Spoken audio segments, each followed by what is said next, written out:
बिस्मिल्लाहिर्रहमानिर्रहीम। रब्बि इश्रह ली सदरी व यस्सिर ली अमरी वहलुल उक़दतम मिन लिसानी यफ़क़हू क़ौली। अस्सलामु अलैकुम व रहमतुल्लाहि व बरकातुहू। हमारा सीरा का जो सेशंस हमारे चल रहे हैं, उसमें हम प्री इस्लामिक ईरा को स्टडी कर रहे हैं। सबसे पहले हमने हज़रत इब्राहीम अलैहिस्सलाम को स्टडी किया। उसके बाद हज़रत इसहाक, हज़रत याकूब अलैहिस्सलाम और हज़रत यूसुफ़ अलैहिस्सलाम। उसके बाद हज़रत याकूब अलैहिस्सलाम की ही नस्ल से हज़रत इमरान और उनके बेटे हज़रत मूसा अलैहिस्सलाम को हम स्टडी कर रहे हैं। तो हमारे 2 सेशंस हज़रत मूसा अलैहिस्सलाम पर हो चुके हैं और आज हमारा 3rd और लास्ट सेशन है हज़रत मूसा अलैहिस्सलाम पे।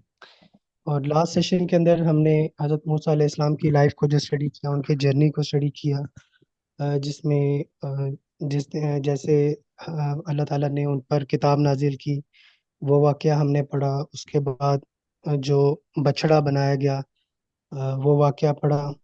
उसके बाद जो कुर्बानी देनी थी गाय की, वो वाला वाक़या हमने पढ़ा। उसके बाद जो हज़रत मूसा अलैहिस्सलाम की कौम पर जो एक तरह के मिरेकल्स उनको दिए गए, मनो सलवा उतारा गया उनके लिए, 12 चश्मों का जो वाक़या है, वो हमने स्टडी किया। उसके बाद जो उन उन उस कौम बनी इसराइल से जो अहद लिया गया, पहाड़ को ऊपर उनके लाकर जो उनसे अहद लिया गया, वो भी वाक़या हमने स्टडी किया लास्ट सेशन के अंदर। तो उसके बाद आज हमारा जो लास्ट सेशन है, मोहम्मद अज़ान इसको आगे कंटिन्यू करेंगे। तो अज़ान, आप स्टार्ट करें। Mic is over to you. जज़ाकल्लाह खैर। चलो, बिस्मिल्लाहिर्रहमानिर्रहीम। रब्बि इश्रह ली सदरी व यस्सिर ली अमरी वाहलुल उक़दतम मिन लिसानी यफ़क़हू क़ौली। जैसे अभी बुरहान भाई ने आप सबको एक्सप्लेन कर दिया है, जो इंट्रो दे दिया है कि ये आज हमारा लास्ट पार्ट है, जो कि एपिसोड 4 है। लेकिन ये लास्ट पार्ट सीरा का नहीं, ये लास्ट पार्ट हज़रत मूसा अलैहिस्सलाम और हज़रत हारून अलैहिस्सलाम की जो लाइफ एंड जर्नी है, ये उसका लास्ट पार्ट है। जैसे हमने 2 पार्ट पहले कर दिए हैं, जिसमें फैज़ान और मैंने प्रेजेंट किया था। लेकिन जो लास्ट पार्ट था उसमें हमने हाफ प्रेजेंट किया था, जिसको फैज़ान अली ने कंप्लीट किया था, डिलीवर किया था। तो उसका जो हाफ पार्ट था वो आज हम इंशाल्लाह कंप्लीट करेंगे। तो उसमें कुछ चीज़ें ऐसी हैं कि कुछ टेबल ऑफ कंटेंट को मैं बस जस्ट गो थ्रू कर दूँ आप लोगों के साथ, ताकि आइडिया हो जाए कि हम किन टॉपिक्स को लास्ट पार्ट में कवर कर सके कर चुके थे, या और आज किस में किन टॉपिक्स को हमने कवर करना है। जैसे हमने फर्स्ट पार्ट में हज़रत मूसा के बारे में, जो किताब, जो तौरात थी, जो किताब पहली वही जो को सॉरी पहली किताब जो माउंट सीना पे नाजिल की थी, अलवाह जो अल्लाह ताला ने दिया था, अता की थी, उससे पहले के जो वाक़यात थे, जो इजिप्ट में और मिद्यान में जो पेश आए थे, हुए थे, वो हमने देखे थे, समझे थे, सुने थे, और उसको अंडरस्टैंड किया था कि क्या क्या वाक़या होते सीक्वेंस में। फिर हमने पूरी कोशिश की थी कि जो रेवलेशन ऑफ बुक थी, उसके बाद के जो पार्ट है, उनको भी एक तरतीब देख के थोड़ा सा प्रेजेंट किया जाए स्टोरी टेलिंग में। बट उसके जो किताब नाज़िल होने के जो बाद के पार्ट्स हैं, उसमें काफ़ी इख्तलाफ भी है, और सीक्वेंस को थोड़ा समझना, अंडरस्टैंड करना ही काफ़ी मुश्किल है। तो हमने अपनी तरफ से पूरी कोशिश की थी कि हम उस सीक्वेंस को बरकरार रखें, जिसमें हमने पहले पॉइंट रखा था revelation of at Mount Sinai, फिर गोल्डन कॉफ जो बछड़े का वाक़या था, इंसिडेंट था वो, फिर जो कमांड आई थी कि गाय ज़िबा करनी है, फिर फोर्थ पॉइंट था जो मेरेकल्स और डिवाइन प्रोविजंस हुई थी, फिर कोविनेंट और कॉन्सिक्वेंसेस का जो पार्ट था, वो इसमें हमने लास्ट वीक में कवर अप किया था। जो उसके बाद का पार्ट है, जिसमें story of Qarun, journey to meet हज़रत खिज़र अलैहिस्सलाम, और फिर जिहाद का हुक्म, फिर तौरात और गॉस्पेल में नबी करीम सल्लल्लाहु अलैहि वसल्लम के बारे में क्या बताया गया था उनको, क्या उनको वाकई इल्म था कि नबी करीम सल्लल्लाहु अलैहि वसल्लम आएंगे और उनके ऊपर ईमान लाना है या नहीं, या उनको इल्म नहीं था इस चीज़ का। और 3-4 चीज़ें और इसमें बेसिक हमने ऐड की हैं कि तौरात और तालमूद में क्या फ़र्क है, और 1-2 चीज़ें और आगे जो हम लोग स्लाइड्स में ऐड करके देखेंगे इंटरेस्टिंग वे में, कि हमें आइडिया और एक लीड मिल सके कि क्या क्या चीज़ें मज़ीद इस प्रेजेंटेशन के अंदर हमने ऐड किए हैं। इंशाल्लाह स्टार्ट करता हूँ मैं यहाँ से, मैं उस स्लाइड पे पहुँच जाऊँ जहाँ से आज मैंने स्टार्ट करना है, वो है स्टोरी ऑफ कारून। ठीक है। अच्छा, अब ये तक हमने देखा था कि बनी इसराइल को नबूवत हज़रत मूसा को नबूवत अता हो चुकी है, अलवाह लेके आ गए हैं वो। और हज़रत बनी इसराइल के पास जो मन सलवा का, बछड़े का, ये वाक़या सारा हो चुका है। उसके बाद एक कौम, एक जगह एक और जिक्र मिलता है कुरान में, सूरह कसस में भी मिलता है हमें। वो जो कारून था एक बंदा, उसको अल्लाह ताला ने इतना खजाना अता किया था। और वो कौम की मूसा मूसा की कौम में से था। यहाँ पे एक आयत है जो सामने लिखी हुई है, सूरह कसस की आयत नंबर 76 है बाद में। जस्ट अ मिनट, मैं सबको म्यूट कर दूं ताकि जी, ठीक है, आप लोग कैमरे भी ऑफ कर दीजिएगा। ठीक है, तो इसमें ये चीज़ हमें यहाँ पे क्लियर मिलती है कि जो कारून था वो वही काम करने लग गया था जो फिरौन ने काम किया था। वो कैसे में पता चलता है, जो यहाँ पे आयत सामने लिखी हुई है, यहाँ पे लिखा हुआ है, इन्ना कारून काना मिन कौमी मूसा फबगा। जो ये लफ्ज़ है जो कि वो सरकशी पे उतर आया था, यही वही चीज़ है जो फिरौन भी, करने लग गया था, जिसकी वजह से अल्लाह ताला ने हज़रत मूसा को हुक्म दिया था कि आप जाएं, और क्योंकि फिरौन जो है वो सरकशी पे उतर आया, उसको जाके आप दीन की दावत दें, उसका तज़किया करें आप। ये वही लफ्ज़ कारून के ऊपर भी आया, कारून भी यही काम करने लग गया था। फवागा वो चीज़ है कि आप ख्वाहिश करते हो और बहुत ज़्यादा डिमांड करते हो कि आप म्यान रवि को छोड़ के बहुत ज़्यादा चीज़ों को चाहने लगते हो और उस पर काम करना शुरू, उसके पीछे भागते हो। जैसे कि अल्लाह ताला ने उसको यहाँ पे बता भी रहे, अल्लाह ताला आगे क्या हुआ, आता ही ना हो मिना कुनूजिन। कुनूज मतलब जो खजाना अल्लाह ताला ने उसको अता किया था, वो इतना ज़्यादा था कि उसकी जो चाबियाँ थी, वो फातिहा जो लिखा हुआ के लफ्ज़, वो इस कदर भारी थी कि लोग जो ताकत कुव्वत वाले लोग भी थे, वो भी उनके लिए भी उठाना मुश्किल हो जाया करता था। उसके पास इतना, इस कदर बड़ा खजाना था, अल्लाह ताला ने उसको अता किया था। दौलत उसको इस कदर दी थी, उनका वजन इतना ज़्यादा होता था। तो अल्लाह ताला ने उसको इतनी दौलत दी थी, ये इसका इम्तिहान था। लेकिन क्यों? क्योंकि वो इस दौलत की बेस के ऊपर आके वो सरकशी पे उतर आया था। ये ही वो काम था जो फिरऔन भी कर रहा था, जिसके बाद अल्लाह ताला ने उसको हुक्म दिया था कि आप उसके पास जाओ। तो इस स्टोरी से जब अगली साइड में हम देखेंगे, हमें दो चीज़ों का पता चलता है जो मेजर हैं, जो कि आज हम लोग इजीली अपने आसपास, आज की दुनिया में और क़यामत तक की दुनिया पे अप्लाई कर सकते हैं, क्योंकि कुरान क़यामत तक के लिए आया। तो इससे क्लियर हमें आइडिया होता है कि ये आयत कैसे आज के ज़माने में फिट इन होती है, ये कॉन्सेप्ट, ये स्टोरी बाय द वे कैसे फिट इन होती है। और फिर उसके बाद क्या हुआ, क्योंकि वो सरकशी पे तो रहा था, उसको फिर उसको दावत भी पहुंची और ईमान लाने का भी कहा गया, बट वो नहीं आया। उसने कहा ये मेरा ही, मुझे ही इल्म दिया गया है। तो उसके साथ उसको सज़ा क्या मिली कि उसको ज़मीन ने निगल लिया था, वो ज़मीन में धंस गया था, ज़मीन में मर गया था फिर उसके, तो इसको ये सज़ा मिली थी। और इसके इस चीज़ से हमें ये, एक पहली इसी स्लाइड से हमें ये चीज़ मिलती है कि जब भी आपको एक दौलत मिलती है, अल्लाह ताला अता करते हैं। ये ऑब्वियसली बात है, आपको माल दौलत रिस्क अल्लाह ताला देता है। तो अल्लाह ताला देते हैं, तो आपने उसको कैसे इस्तेमाल करना है, उसका आप का माल, आप माल के थ्रू, माल के ऊपर आपका तज़किया होना चाहिए। ना हो तो जैसे हम लोग फ़ख्र और मटेरियलिज्म की तरफ चले जाते हैं कि दुनियावी जिंदगी ही सब कुछ है, आखिरत को भूलना शुरू करते हैं और आखिरत से पीछे हटना शुरू करते हैं, और ईमान दो के इनकार भी कर देते हैं। कुछ इस तरह के लोग भी मिलते हैं आपको। तो दौलत उनको, दौलत का नशा उनको इतना बेवकूफ़ और पागल बना देती है, सरकश कर देती है, कि ये वही काम है जो कारून और फिरौन ने किया था, जिसकी वजह से मूसा को फिर अल्लाह ताला ने कहा था कि आप उसके पास जाकर उसको दीन की तबलीग करें, उसका तज़किया करें। तज़किया इटसेल्फ ये निशानी है कि माल से जो आपका नफ्स पाक आपने करना होता है, वो किया जाता है। तज़किया इटसेल्फ आपके नफ्स को पाक करता है, जो कि आप माल से अपने नफ्स को ख़राब करना शुरू कर देते हैं।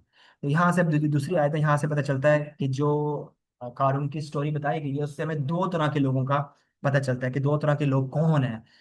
ये दुनिया में आज भी पाया जाता है और क़यामत तक पाए जाएंगे। ये निशानी कुरान ने में क्लियर बता दिया हुआ है जगह जगह। लेकिन यहाँ पे स्टोरी चल रही है कारून की, तो यहाँ से समझते हैं। पहले वो लोग थे जिनका पहले तरह ने जिक्र कर दिया, उसके बाद पिछले आयत के बाद ही बता दिया कि अम, ठीक है। तो वो पहले लोग वो थे जो कारून अपना खजाना लेके अपनी जीनत के साथ बाहर जब निकलता था, गलियों में, मोहल्ले में, जहाँ भी वो रहता था, जाता था, वो जीनत का लफ्ज है, अपनी जीनत के साथ, मतलब पैसा दौलत जो भी उसके पास था, खजाना था, उसके साथ जब वो बाहर निकलता था, तो वो देख के क्या करता था कि लोग जो थे उसके सामने दो तरह के पाए जाते थे, दो तरह के लोग आते थे, जिनमें पहले लोग थे जिनका यहाँ पे इस आयत में सामने लिखा हुआ है, कॉल लजीना युरीदूना। वो चाहते थे, वो ख्वाहिश करते थे, वो बोलते थे क्या, कि ये जो दुनिया है, ये जो इसको अल्लाह ताला मतलब कारून को मिली है, या लईता लना मिसला, ये हमें भी मिल जाती है। कितना अमीर है, कितना कुछ पैसा है, वो ख्वाहिश करते थे कि दुनिया की ये जीनत हमें भी मिल जाए जो उसको मिली हुई है। आज भी ऐसे ही लोग हैं, वो एडमायर होते हैं, इन्फ्लुएंस होते हैं इन ऐसे लोगों से जिनके पास पैसा आता है, और वो देख के पैसे की देख के, दौलत की को देख के वो कहते हैं कि इसके पास कितना पैसा है। और साथ में फिर वो लोग ये भी कह देते हैं, इस आयत में अगर आप पढ़ेंगे आगे 79 और 80 में, वो ये भी कहते हैं कि अगर जिनको नहीं ना मिलता, गरीब हैं या फिर मिडिल क्लास के लोग हैं, जो लोगों को, बड़े लोगों को देख के, अमीर लोगों को देख के इन्फ्लुएंस होते हैं, वो साथ में फिर ये भी कहते हैं कि हमें भी, हमारी भी ख्वाहिश है, हम भी चाहते हैं कि यार इतना पैसा आ जाए, इतना हम भी अमीर हो जाए। और जब नहीं होता तो आगे से कहते हैं अल्लाह ताला ने इसकी बहुत अच्छे नसीब लिखे हैं, बहुत इसके अच्छे बड़ी और अजीम नसीब है। हम लोग आगे से ये बात भी कहते हैं, और लिटरली कुरान में ताला ने आयत में आगे इस पार्ट में यही बताया हुआ, ये बहुत बड़ी नसीब वाला है, वो ये लोग कहते हैं आगे से। तो पहले तो ये लोगों को जो ये ख्वाहिश करते हैं देख के, दुनियावी जीनत को चाहते हैं कि हमें दुनियावी जीनत मिल जाए, हम भी अमीर दौलत हो जाए, पहले वो लोग हैं। दूसरे वो लोग हैं वो जो कहते हैं वक़ाल लजीना ऊतुल इल्म, कि तुझे जो इल्म दिया गया है, इस इल्म से हमें जो है आ, अल्लाह ताला पे ईमान आना चाहिए, आमना, अल्लाह ताला पे ईमान आना चाहिए, और आमिला सालिहा, हमें अमल नेक अमाल करने चाहिए। और क्यों? क्योंकि उसके इसके इसके बतौर हमें सवाब मिलेगा, और सवाब जब मिलेगा तो आप लोगों को पता है, हम लोग आखिरत पे ईमान रखते हैं मुसलमान, तो हम आखिरत में हमें इसका अजर मिलेगा सवाब के, जब सवाब हमारे तोले जाएंगे, नाप तोल किया जाएगा, तो हमें अजर मिलेगा, तो उससे हम जन्नत में जाएंगे इंशाल्लाह।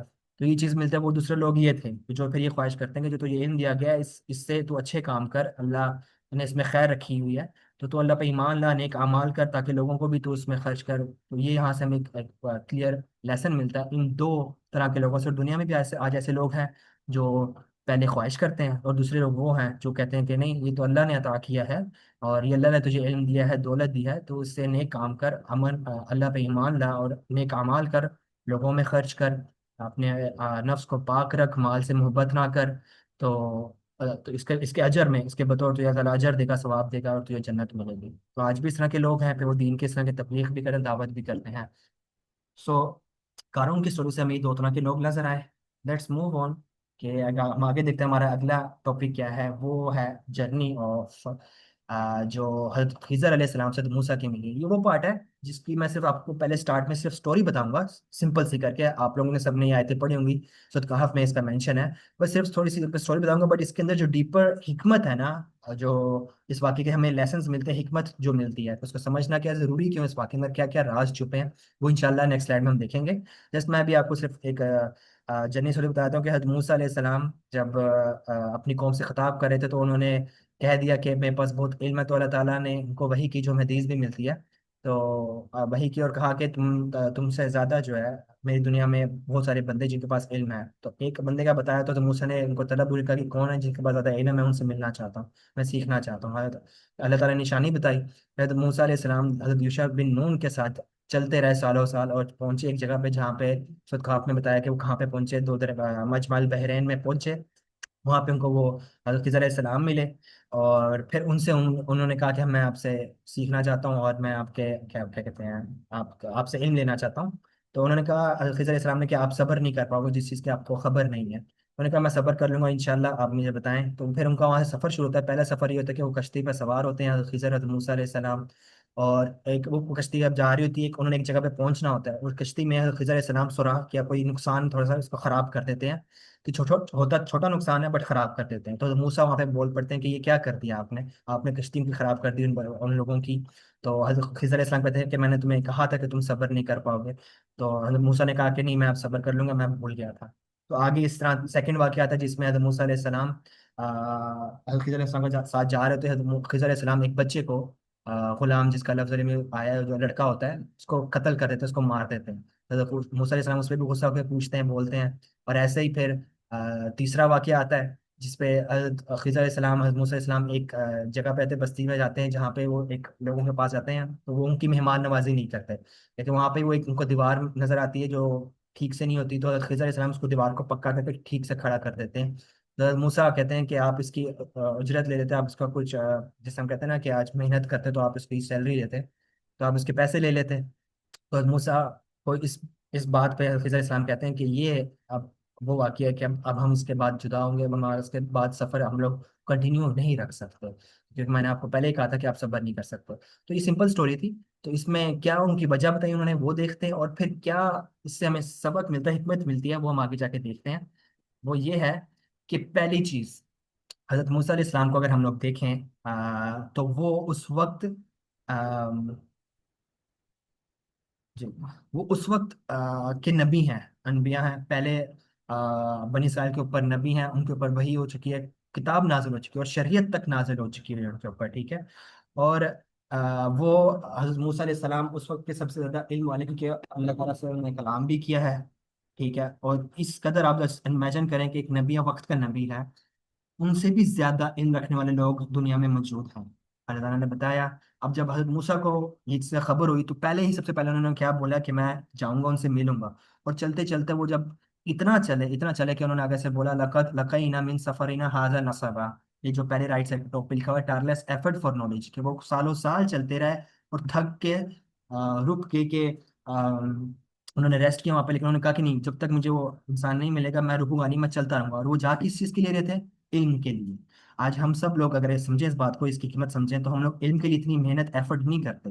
हम चाहते हैं हमें आसानी से इल्म मिल जाए, हमें कोई मेहनत ना करनी पड़े, हमें कोई पैसा ना लगाना पड़े, हम घर बैठे बैठे हमारे पास इल्म आ जाए, हम सब काम कर सकते हैं। तो वो इल्म नहीं, वो इन्फॉर्मेशन होती है। इल्म तो हो जो हज़रत मूसा ने, इन वक्त के नबी इतनी मेहनत करें, तो सोचें आज के आम लोगों को कितनी मेहनत करने की जरूरत है इल्म हासिल करने के लिए। आसानी से तो इल्म नहीं मिलता। तो हज़रत मूसा उस तरह से मेहनत कर रहे थे, सफर कर रहे थे, पैदल चल रहे थे इल्म हासिल करने के लिए, जबकि वो नबी हैं और उनके ऊपर किताब तक नाजिल हो चुकी है शरीयत वाली, ठीक है। और वो भी बनी इसराइल कौम के ऊपर। और फिर इस तरह जब वो हज़रत खिज़र अलैहिस्सलाम से मिलते हैं, उससे पहले हज़रत मूसा और हज़रत यूशा बिन नून जब सो जाते हैं, तो वहां पे एक ऐसा वाकया होता है कि वो मछली वाला जो आपने सुना है, तो मछली जिंदा होती है और वो सुरंग बना के गायब हो जाती है, तो हज़रत यूशा बिन नून बताना भूल जाते हैं। जब वो उठते हैं सुबह, तो हज़रत मूसा अलैहिस्सलाम कहते हैं कि मेरे लिए नाश्ता लाओ, थकावट बहुत होगी। जब वो नाश्ता करने या खाना खाने लगते हैं, तो वो हज़रत यूशा बिन नून कहते हैं कि फ़इन्नी नसीतु, कि मैं भूल गया, तो मैं भूल गया आपको बताना, बेशक बताना भूल गया। क्यों? आज भी हम लोग देखें इसकी रीजन, हम लोग आज अपने प्रैक्टिकल लाइफ में भी देखेंगे, हम लोग गौर करेंगे, हम लोग ऐसे ही करते हैं। जब भी हम कुछ भूलते हैं तो हम लोग आगे से क्या रिस्पॉन्स देते हैं? कुछ अजीब से अल्फाज बोलना शुरू करते हैं, गुस्सा करना शुरू करते हैं कि मैं भूल गया यार, ऐसा क्यों हो गया, मैं भूल जाता हूँ। ना शुक्रिया वाले कलमात बोलना शुरू करते हैं। बट हजरत यूशा बिन नून ने आगे से क्या कहा? वमा अंसानी हुआ इल्ला शैतान, जो शैतान है मुझे उसने भुला दिया। पहले कहा कि मैं भूल गया बताना आपको, फिर शैतान को ब्लेम दिया कि शैतान ने मुझे भुला दिया, क्योंकि वो एक नेक काम के लिए, एक खैर के काम के लिए, एक इल्म की तलाश में चल रहे थे। और जब वहाँ पहुंच नहीं पाए, बीच में कुछ ऐसा हादसा पेश आया, तो वहाँ पे उन्होंने ब्लेम किसको दिया? भूलने पे शैतान। और हम लोग आज क्या करते हैं? हम लोग मतलब अम, गलत अल्फाज बोलना शुरू करते हैं और ब्लेम देना शुरू कर देते हैं अपने आप को, या फिर कहना चाहते हैं यार मैं ही ऐसा हूँ, भूल जाता हूँ, ऐसी ऐसी बातें करना शुरू करते हैं नाशुक्री वाली। बल्कि हमें शैतान को ब्लेम देना चाहिए कि शैतान ने मुझे ये बात भुला दिया, और कोशिश करनी चाहिए कि हम लोग खैर की ही बात कर रहे हैं, ठीक है। और इसके बाद फिर हज़रत मूसा जब खिज़र से मिलते हैं, वहाँ पे एक और हमें एक हिकमत मिलती है, जो कि हमें हर वक्त ये कहनी चाहिए। सूरत काफ में इसका दो जगह हमें जिक्र मिलता है, एक ये है, दूसरा जब नबी के स्टार्ट में जो यहूदी उलमा थे, वो उन्होंने तीन सवाल सामने रखे थे सूरत कहफ, जिसके ऊपर नाजिल हुई, बेस के ऊपर, जिस बेस पे नाजिल हुई। उनमें से नबी करीम सल्लल्लाहु अलैहि वसल्लम जब कहा कि मैं आप लोगों को जवाब दूंगा, बट जवाब नहीं देता, बट इंशाल्लाह नहीं कहा था। तो 15 दिन तक, कुछ इतने दिन तक वही नहीं हुई थी। तो फिर जब आप सूरत कहफ की स्टार्टिंग कुछ आयतें पढ़े, तो वहाँ पे ये जिक्र भी बोलता है, तो कि जब भी आप कोई बात करो तो इंशाल्लाह कहना चाहिए। तो हज़रत मूसा भी जब खिज़र अलैहिस्सलाम से मिले, और खिज़र ने आगे से कह दिया कि तुम कैसे सब्र कर सकते हो जिस चीज़ की तुम्हें खबर नहीं है। आयत सामने लिखी हुई है, क़ाला इन्नका लन तस्ततिअ मअइय सब्रा व कैफ़ा, और तुम कैसे तस्बिरु अला मा लम तुहित बिही खुबरा, जिसकी तुम्हें इल्म नहीं है, जिसका तुम्हें खबर नहीं है, तुम उस पर कैसे सब्र कर सकते हो? खबर नहीं है, ठीक है। तो इल्म तो था मूसा के पास भी, लेकिन खबर नहीं थी कुछ चीज़ों की, काफ़ी चीज़ों की, ठीक है।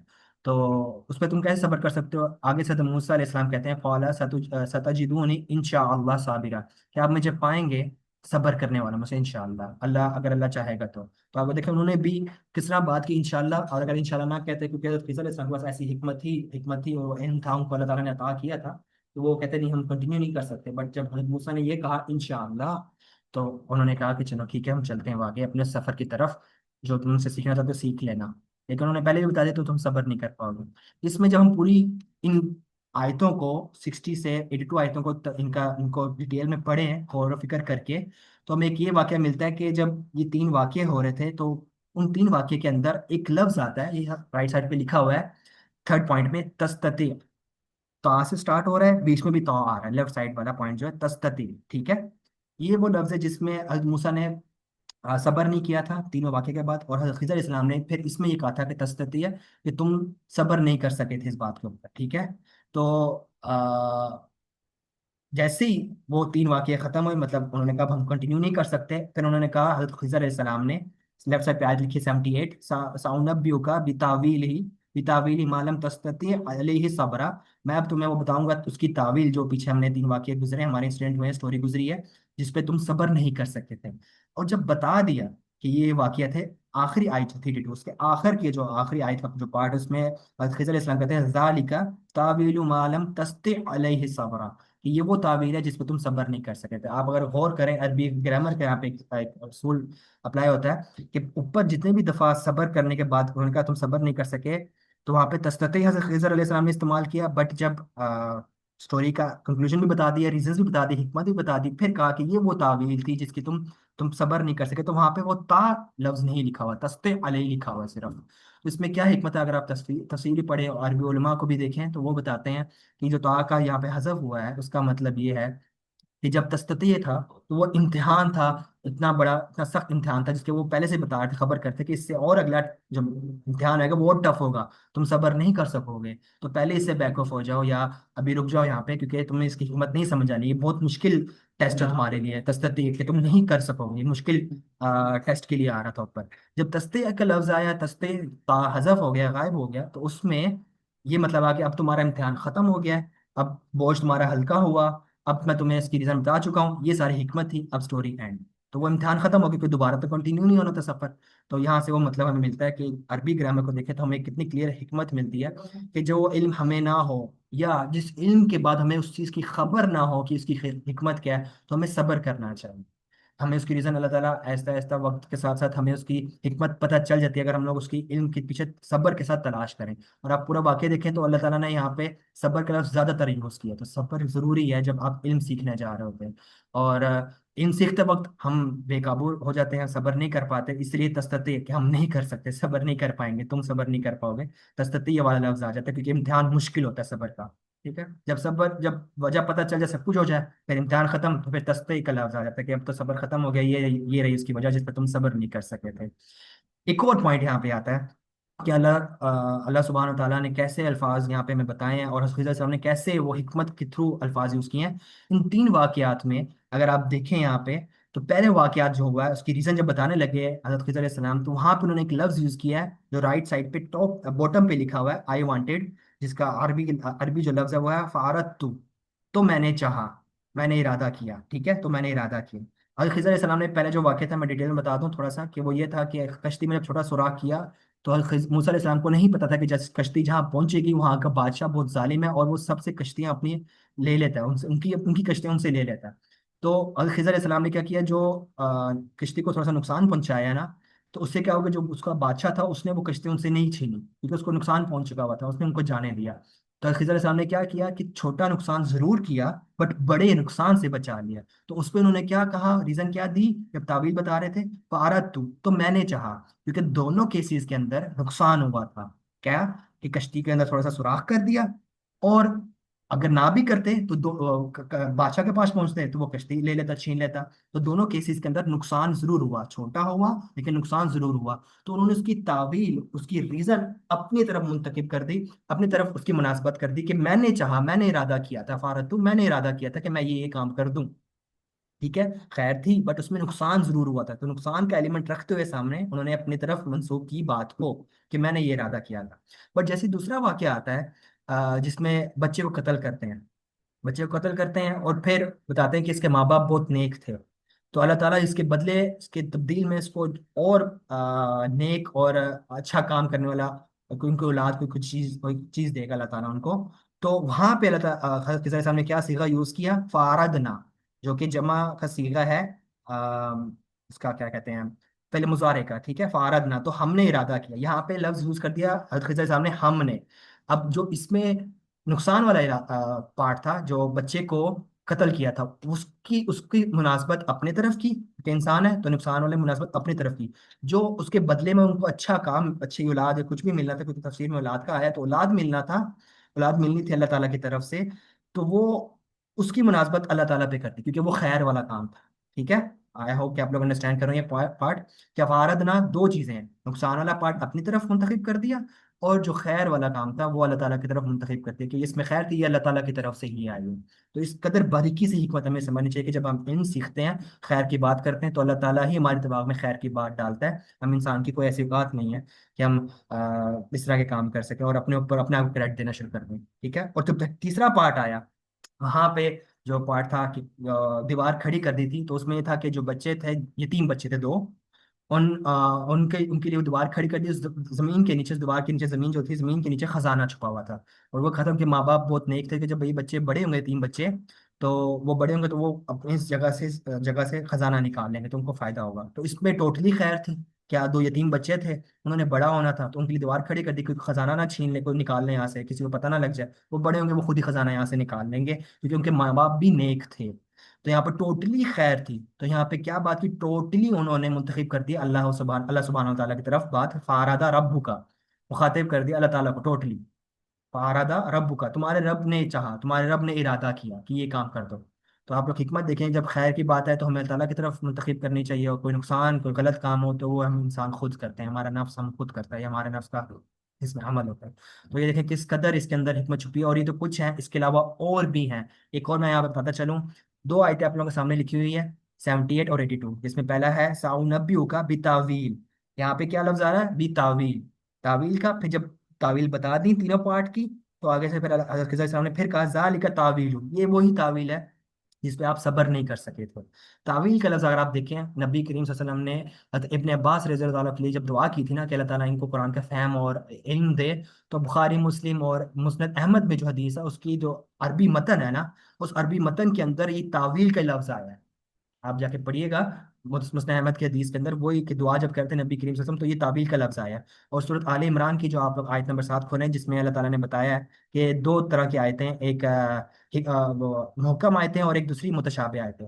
बट उसी का आप आयत आयत का आयत नंबर 7 का आखिरी पार्ट देखेंगे ना, तो वहां पे अल्लाह ताला ने ताबील का लफ्ज यूज किया कि कुछ लोग ऐसे हैं मुखलिसीन, कुछ लोग ऐसे हैं जिनको इसकी तावील पता है, वो जानते हैं तावील उनकी, और उस पर वो ईमान लाते हैं। तो तावील अल्लाह ताला की तरफ से खास इल्म है, जो लोगों को मिलता जरूर, अल्लाह ताला तहा जरूर करते हैं कि कैसे समझना है, बहुत गहराई में जाती चीज़ होती है।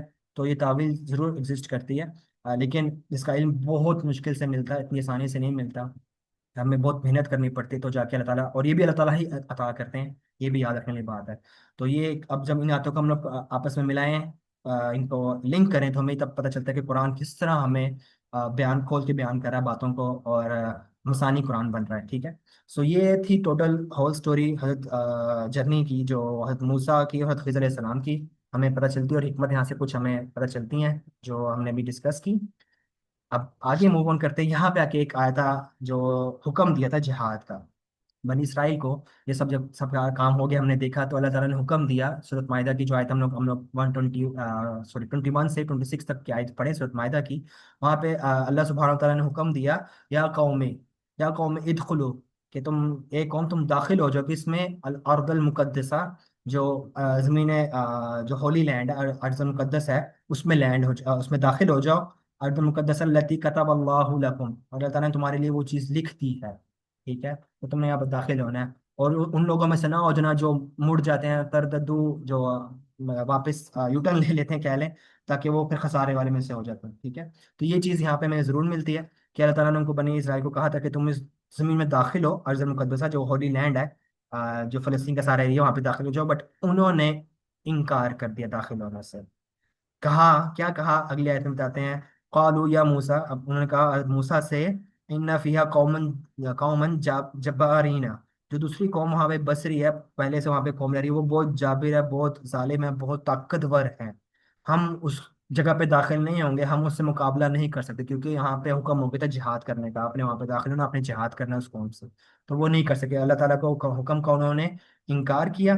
क्यों? क्योंकि वो डर के खौफ खा गए। और जबकि वो आए थे, यहाँ से एक हमें एक चीज़ मिलती है, आप अंदाजा लगाएं कि इंफीरियर साइकोलॉजी ये होती है कि वो गुलामी में रहे इतने अरसा, किसकी, फिरौन की। वो फिर वहां से निकले, और वहां से निकले सारी निशानी अल्लाह ताला की देखते हुए।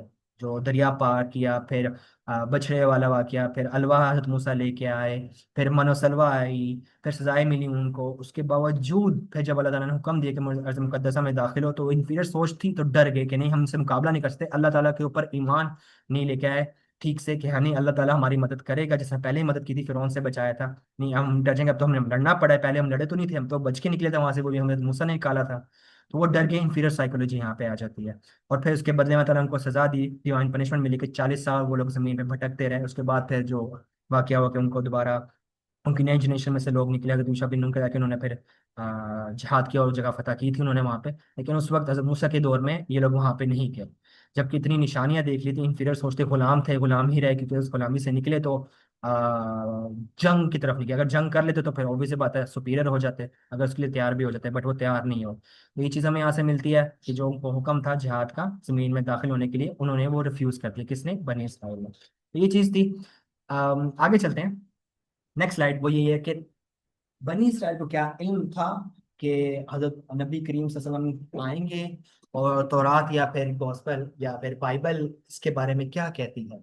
तो हजरत ईसा अलैहि सलाम के बारे में हमें 4-5 जगह पे मकामात में कुरान में आयतें मिलती हैं कि हजरत ईसा अलैहि सलाम आए, क्योंकि बनी इसराइल भी आए थे, वो बनी इसराइल थी, वो तो बाद में कि नेशन डिवाइड हुई कि वो क्रिश्चियंस हो गए, ये तो पहले सारे बनी इसराइल। तो उन्होंने आके तस्दीक की थी कि तौरात जो मुझसे पहले किताब नाजिल की, मैं उसकी तस्दीक करता हूँ, वो अल्लाह की किताब है। और फिर ये भी बताया था कि उसमें मौजूद है, उसमें लिखा हुआ है कि तुम सब जानते भी हो कि नबी करीम सल्लल्लाहु अलैहि वसल्लम आएंगे, और तुमने उनका नाम जो होगा अहमद होगा, जो पहली आयत यहाँ पे लिखी हुई भी है, वाइस कॉल ईसा इब्नु मरियमा या बनी इसराइल इन्नी रसूलुल्लाहि इलैकुम मुसद्दिकन लिमा बैना यदैया मिनत तौरातिही व मुबश्शिरन बिरसूली बिरसूलियाति मिन बादी इस्मुहु अहमद। जो तुम्हारे मेरे बाद जो रसूल आएंगे उनका नाम अहमद होगा, तो तुमने उनके ऊपर भी ईमान लाना है। ये तौरात में उनको बताया कि तुम्हारे तौरात में लिखा हुआ है, तुम्हें खुशखबरी इस चीज़ की दी हुई है। तुम जानते हो बनी इसराइल से मुखातिब होकर बात कर रहे हैं। और यहाँ से हमें ये पता था कि इंजील में भी, क्योंकि हज़रत ईसा अलैहि सलाम ने कि इंजील में भी इंजील के पे बताया था कि मुझे भी अल्लाह ताला ने तौरात और हिकमत, सॉरी इंजील और किताब और हिकमत अता की है, हज़रत ईसा ने कहा था।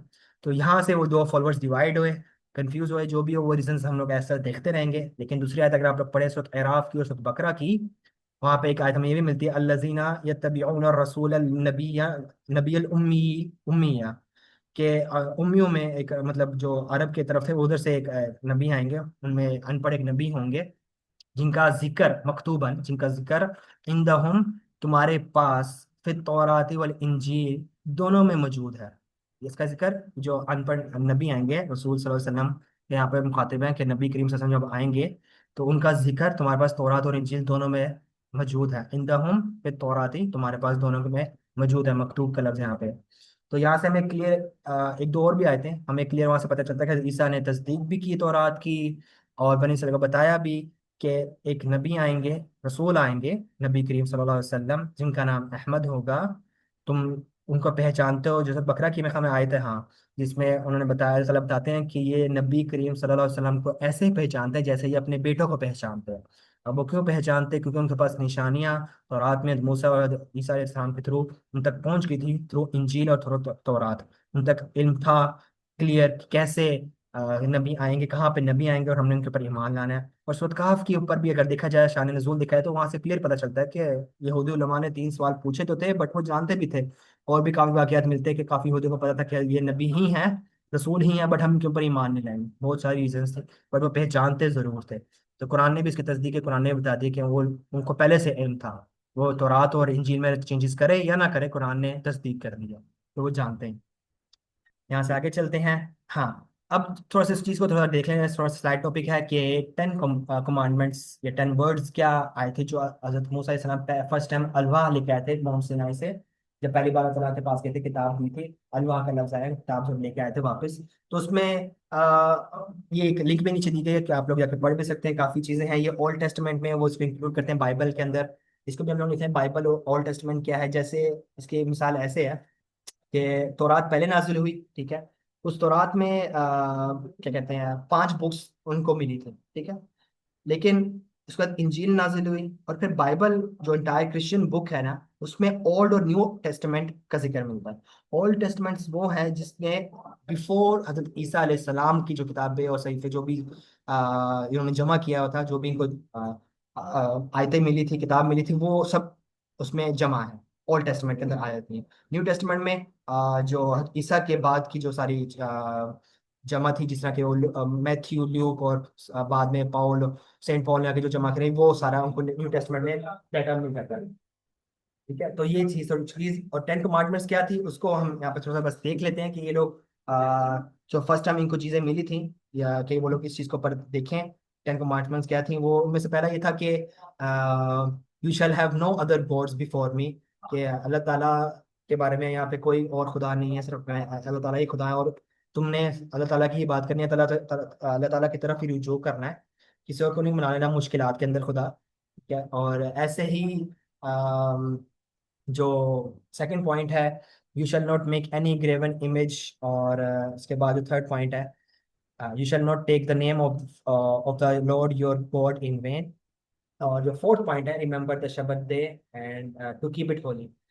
इसके बाद और भी नीचे पॉइंट्स हैं, आप लोग को मैंने यहाँ पे लिंक दी हुई है, इस लिंक के थ्रू जाके आप लोग स्टडी कर सकते हैं। उन्होंने थोड़ा एक्सप्लेन भी किया, और इन बंदों के तरीका भी बताया कि कैसे इनको याद करना है, इन टेन कमांडमेंट्स को भी। जस्ट मैं समराइज कर दूं यहाँ पे, कि यहाँ से एक पॉइंट हमें ये मिलता है कि उनको अल्लाह ताला की इबादत करने का कहा गया था, एक रब की तरफ, एक रब की इबादत करनी है तुमने।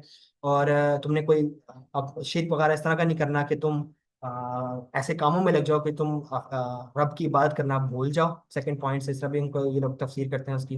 फोर्थ पॉइंट में यह आता है कि जो संडे का, हफ्ते का दिन था ना, इस पर उनको कहा था कि हफ्ते के दिन तुम लोग को तुम लोग ने इबादत ज्यादा करनी, कोई काम नहीं करना। तो ये वो दिन था उनको उस वक्त अलवा में स्टार्ट में मिला था कि तुमने लोग इबादत करनी। और बाद में दाऊद या सुलेमान के दौर में आके उन्होंने क्या किया था, वो मछली वाला वाकया हम अगले सेशंस में देखेंगे कि उन्होंने फिर क्या उसके साथ किया था इस दिन के साथ। ठीक है, तो ये भी उनको कहा था। और फिर उन्होंने कहा था कि कत्ल नहीं करना, आप लोगों ने जिना वगैरह नहीं करना, चोरी वगैरह नहीं करनी, नेबर्स का ख्याल वगैरह रखना, ये सब उनको हुक्म मिले थे कि एक सोसाइटी बिल्ड करनी थी। जब ये लोग गुलामी से निकले थे, तो उनको सोसाइटी ठीक से बिल्ड करने के ये हुक्म दिए गए थे कि अल्लाह की इबादत करनी है, एक दिन मखसूस होकर जिसमें ज़्यादा इबादत करनी है। बाकी उनको सोसाइटी बिल्ड करने के अहकाम उनको दिए गए थे। तो ये थे टेन कमांडमेंट्स। इसके बाद छोटा सा देखते हैं कि तौरात और तालमुद में डिफरेंस क्या है। तौरात जो हज़रत मूसा अलैहिस्सलाम को 5 किताबें दी गई थी, ठीक है, जिसमें पहले जेनेसिस, एक्सोडस, लेविटिकस, नंबर्स और ड्यूटरोनोमी, ये किताबें हैं जिसके अंदर आप गूगल और डिटेल में जाके देख सकते हैं कि ये डिफरेंट डिफरेंट एरिए को कवर करते थे। जिस तरह शरीयत को कवर कर रहे हैं, अखलाकियात को कवर कर रहे हैं, और फाइनेंस को कवर कर रहे हैं, कि मतलब कमाना वगैरह इस चीज़ को। फिर हलाल हराम की भी चीज़ें इसमें आई थी, वो चीज़ें उन तक पहुंचाई गई थी। ये बुक्स में इनको यहाँ पे डिटेल उनको मिल रही थी उस वक्त कि कैसे उन्होंने जो तौरात के हुक्म थे, अहकामात आए थे, तो उनको उनको समझना है। तो उनको ये पूरी एक सोसाइटी के तौर पे ही दी चीज़ दी गई थी। तो ये तौरात की चीज़ थी। और तालमुद जो है वो कमेंट्री है इसकी, तौरा की।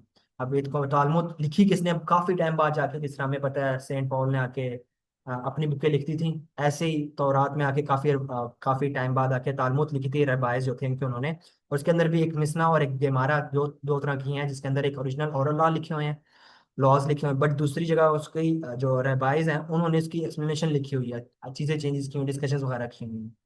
और इसमें हमें एक और चीज़ भी मिलती है कि इसके दो वर्जन है। एक बेबीलोनियन तालमुद है जो कंप्लीट सेट है इनका, बट जो जेरूसलम तालमुद है, ये कम है सेट, इसका मतलब कंप्लीट नहीं है, बट ये पुराना सेट है काफ़ी। ठीक है, तो आज ज़्यादातर हमें बेबुलियन भी चलता है इनके पास, या जेरूसलम भी चलता है, बट वो ज़्यादा तहकीक करने के बाद हमें इस चीज़ का पता चल सकता है कि कहाँ किस चीज़ को ज़्यादा फॉलो कर रहे हैं। बट ये यहाँ पे एक चीज़ बताना मकसूद था कि आप लोगों को तोरा और तालमुद में डिफरेंस पता चल जाए, कि तोरा क्या है, तालमुद क्या है, और तालमुद के ये थ्रू क्यों ऑर्डर्स फॉलो कर रहे हैं, इनके रबाई क्यों फॉलो कर रहे हैं।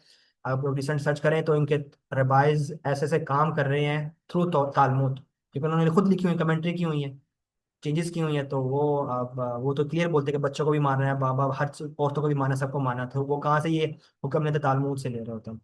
तो गूगल करेंगे आपको काफ़ी डिटेल मिल जाएगी। ये चीज़ थी। इससे पहले मैं आगे चलूँ, मैं आपको थोड़ा सा एक ही चीज़ क्लियर कर दूँ, या बल्कि नेक्स्ट स्लाइड में बता के मैं फिर ये चीज़ क्लियर करता हूँ कि हज़रत मूसा के उसके बाद जब डेथ होती है, वफात होती है, तो उसमें एक हमें एक हदीस मिलती है जिसमें हज़रत अबू हुरैरा से बुखारी की हदीस मिलती है फरिश्ता आया, मलकुल मौत आया, और उन्होंने कहा कि मतलब आपको आपके में रूह कब्ज़ करनी है, तो उन्होंने थप्पड़ मारा और उनकी आंख बाहर निकल आई। और फरिश्ता वापस अल्लाह ताला के पास गया, उन्होंने कहा कि ये आपको कैसा बंदा है जिसने, मैंने उसको उसके रूह के बारे में बात की, मौत की बात की, उसने थप्पड़ मार दिया। अल्लाह ताला ने कहा कि अब तुम दोबारा वापस जाओ उसके पास और जाके उससे बात करो। तो मैं बात की, तो फिर वो एक जानवर लेके आए, उनको बाल पकड़े तो उनके हाथ में बाल आ गए। तो उन्होंने कहा कि अब इससे क्या होगा, तो उन्होंने कहा जितने आपके हाथ में बाल आ गए तो मूसा के उतनी ही आपको मोहलत दे दी जाएगी। मतलब मूसा ने पूछा उसके बाद क्या होगा, तो फरिश्ता ने कहा फिर भी मौत आएगी। मतलब मूसा ने कहा मौत तब भी आएगी तो फिर अभी क्यों नहीं, बट मेरी ख्वाहिश ये है कि जो सेक्रेट लैंड है, क्योंकि फलस्तीन अर्ज़ मुकद्दस में लैंड दाखिल नहीं हो सकते थे क्योंकि कौम की वजह से, तो वो कहते मेरे उसके पास मुझे दफन किया जाए, वहाँ मेरी कब्र हो।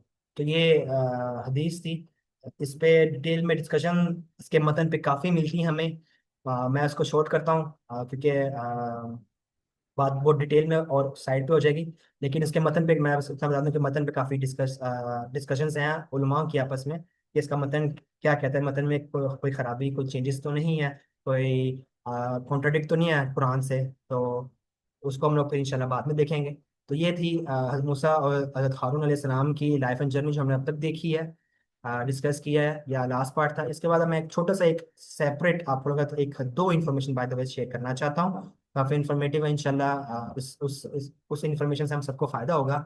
एक ये है कि हज़रत मूसा अलैहिस्सलाम का जो पार्ट है वो कुरान में भी बताया कि हज़रत मूसा अलैहिस्सलाम उलुल अज़म पैगम्बर थे, उलुल अज़म रसूल थे, उलुल अज़म।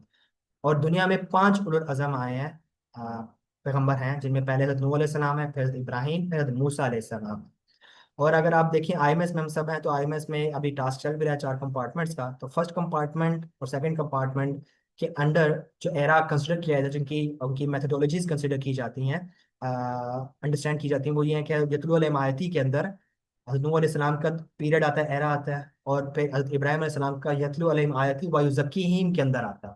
फिर ये मूसा अलैहिस्सलाम आते हैं जब किताब पहली बार नाज़िल हुई। इससे पहले सहीफे आते थे, किताब तो नहीं आई, सहीफे आए। तो किताब नाज़िल हुई जिसके अंदर शरीयत थी, जैसे हमने भी देखा भी है। तो शरीयत के अंदर ये चीज़ थी कि आपने सिस्टम कैसे नाफिज करना है, जस्टिस कैसे करना है, जिहाद कैसे करना है, किताब कैसे करना है, और सोसाइटी कैसे बिल्ड करनी है।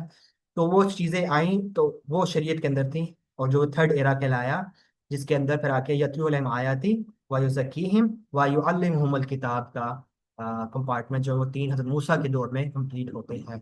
यहाँ से हमें चीज़ मिलती है। ये एक लीड थी जिसके ऊपर हम लोग केस स्टडी कर सकते हैं। और बाय द वे आईएमएस का टास्क भी इसके ऊपर चल रहा है। मैंने कहा कि यहाँ से आप लोग बता दूं कि हज़रत मूसा के बाद यहाँ पे आती है। अगर आप थोड़ा सा कनेक्शन करना चाहें, तो हज़रत मूसा और खिज़र की जो जर्नी पीछे गुजरी है, तो हज़रत मूसा के शरीयत में उनको पता था कि बच्चे को कत्ल करना गलत काम है, कश्ती में नुकसान करना गलत काम है, और कोई काम करे तो उसका हमें उसका उसकी सैलरी में मिलनी चाहिए। ये शरीयत बताती है, सोसाइटी बताती है, लोग बताते हैं।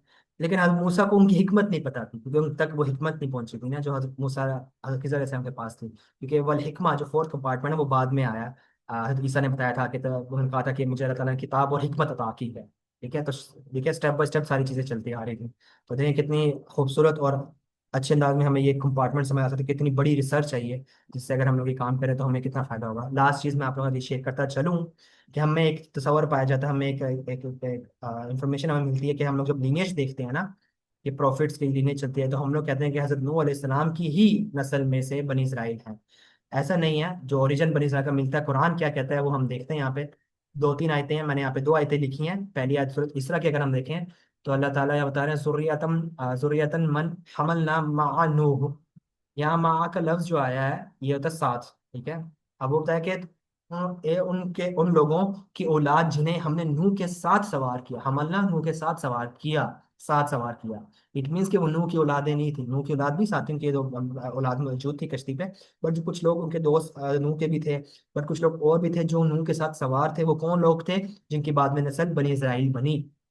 ठीक है, तो इसका मतलब है कि बनी इसराइल हज़रत नूह की कौम औलाद नहीं है। राइट सर पॉइंट लिखा, Bani Israel are the descendants of those who were with prophet Nuh अलैहिस्सलाम ऑन द शिप। ठीक है, ये पहली सूरत तीसरा की आयत देखें आप लोग, कॉन्टेक्स्ट पढ़िएगा तो बनी इसराइल की यहाँ पे बात हो रही है। लेकिन एक और लीड हमें मिलती है जिससे हमें और चीज़ क्लियर हो जाती है कि क्यों Bani Israel are not direct descendants of prophet Nuh हज़रत नूह अलैहिस्सलाम हिमसेल्फ क्यों नहीं है। नीचे सूरत हदीद की आयत पढ़िएगा, वलकद अरसलना नूहन व इब्राहीम व जअलना फी ज़ुर्रिय्यतिहिमा। अल्लाह ताला कह रहे हैं और बेशक हमने नूह और इब्राहीम को भेजा, अरसलना हमने भेजा, और उनकी औलाद में नबूवत और किताब रखी। यहाँ पे सीगा आ रहा है जुर्रियाती हिमा, हिमा दो का सीगा, सीगा आ रहा है, तस्निया का जो दो का सीगा होता है। नबूवता वल किताब व फमिनहुम, वो जो सीगा आ रहा है इससे हमें क्लियर होता है कि हजरत इब्राहिम की औलाद अलग थी जिनके अंदर नबूवत रखी थी, किताब रखी थी। जैसे लोगों की औलाद में कौम लूत और कौम हजरत सालेह, हजरत समूद, कौम समूद और कौम सालेह आ जाती हैं, ठीक है। और हजरत इब्राहिम की औलाद में फिर बनी इसराइल, और फिर आगे सारे पैगंबर और किताब हमें डिटेल में पता है और आगे हम पढ़ते भी जाएंगे, वो नस्ल अलग आ जाती है, ठीक है। तो ये जो हजरत इब्राहिम के ऊपर सारे जो लीनेज आ रही है, वो कहाँ से मिलती है? वो हजरत नूह के साथ मौजूद थी कश्ती पे, बट वो हजरत नूह की औलाद नहीं थी। हजरत नूह की औलाद में अलग नबी आए, हजरत इब्राहिम की औलाद में अलग नबी आए। तो हजरत इब्राहिम की औलाद कौन बनी? बनी इसराइल बनी। और वो कहाँ से ओरिजिन आता है? हजरत नूह की कश्ती पे वो साथ मौजूद थे। सो तीसरा की आयत से हमें पता चलता है कि वो उनके साथ सवार थे, मा नूह, क्योंकि हजरत नूह के साथ वो सवार थे। तो यहाँ से हमें पता चलता है कि दो ओरिजिन आ रहे हैं। तो बने इज़राइल के पास इतना इन पुराना इल्म क्यों हुआ है हजरत नूह का?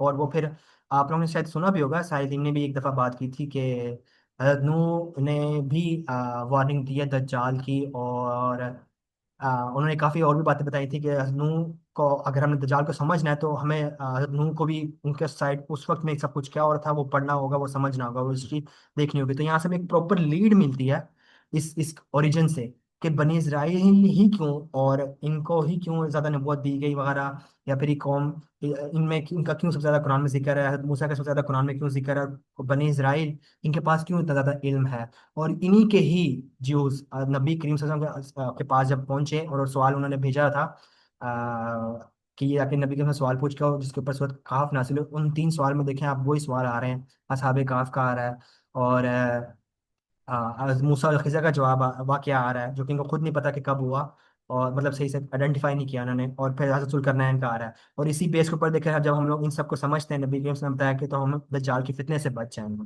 तो देखें किस तरह सूरत काफ और ये सब चीज़ें आपस में इंटरलिंक है, लिंक्ड है। इनको सिंक करके जब हम लोग देखें तो कैसे चीज़ें समझ आना शुरू होती हैं, हमें लीड मिलती है, एक रिसर्च पूरे मेथड और रोड मैप मिलता है कि अगर हम लोग ये सही पहचान लें कि बनी इसराइल के जो लीनेज थे, आबा अजदाद बड़े थे, वो हज़रत नूह के साथ मौजूद थे, तो वहां से क्या कुछ इन तक पहुंचा है।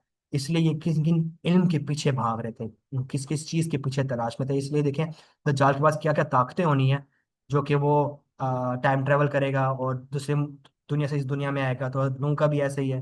तो वो सब ये सब चीजें जानते हैं, और इसलिए वो ढूंढना चाह के वो कैसा नबी आएगा, उनका नबी आएगा जो ये सारे काम करेगा, या खुदा आएगा।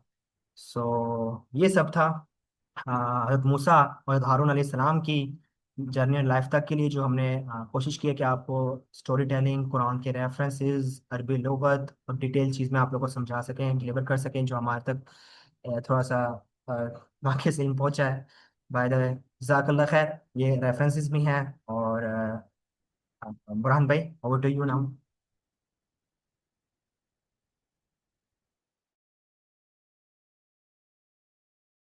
अच्छा, चलें, बुरहान भाई अभी आई थिंक मीटिंग में मौजूद नहीं है।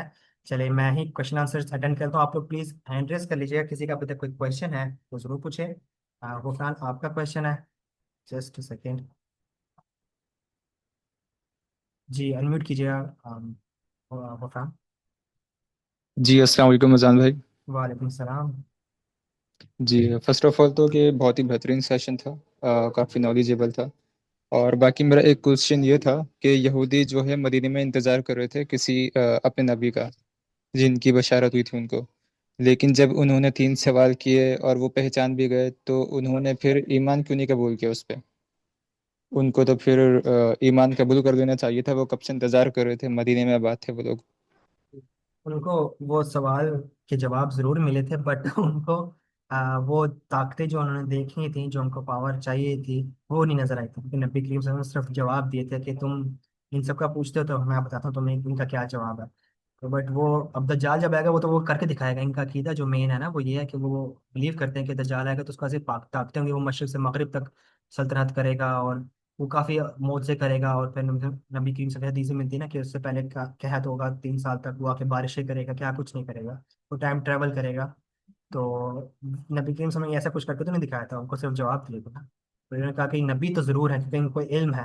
बट ये हमारे नबी नहीं, उन्होंने कहा नहीं हम इनके ऊपर ईमान नहीं लाएंगे। और भी रीजन थी जिसमें उन्होंने एक रीजन भी रखी कि भाई नहीं ये हमारी नस्ल में से तो नहीं है, बनी इस्राइल में से तो नहीं है, ये हज़रत इस्माइल की नस्ल में से आए हैं और अनपढ़ जो अरब एरिया उधर से आए हैं। तो काफी सारी मल्टीपल रीजन जिसकी वजह से वो लोग ईमान नहीं लाए। ठीक है, जजाकल्लाह। जी जज़ाकल्लाह खैर।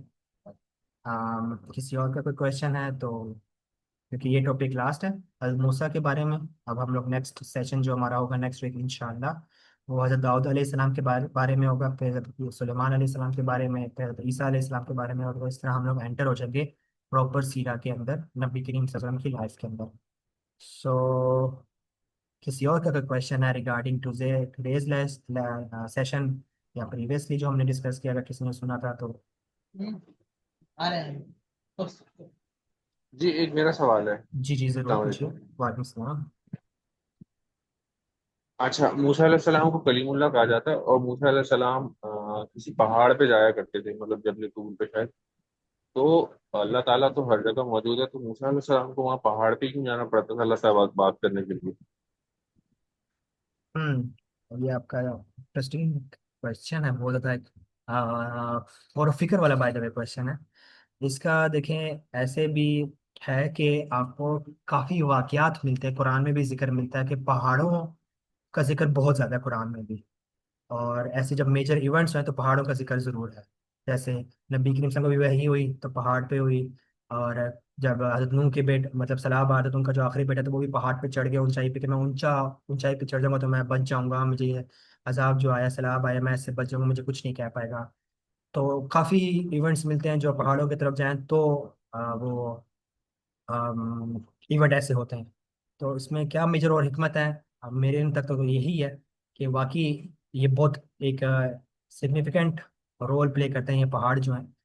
बट क्या हिकमत है डिटेल में जाके इस पर मेरी खुद इतनी तहकीक नहीं है, तो उससे ज़्यादा मैं आपको आंसर नहीं कर सकता। बट हाँ आपका क्वेश्चन बहुत इंटरेस्टिंग और फिक्र वाला है कि क्या इसमें हिकमत है, क्या रीज़न है, अल्लाह ताला ने उधर ही क्यों बुलाया पहाड़ पे।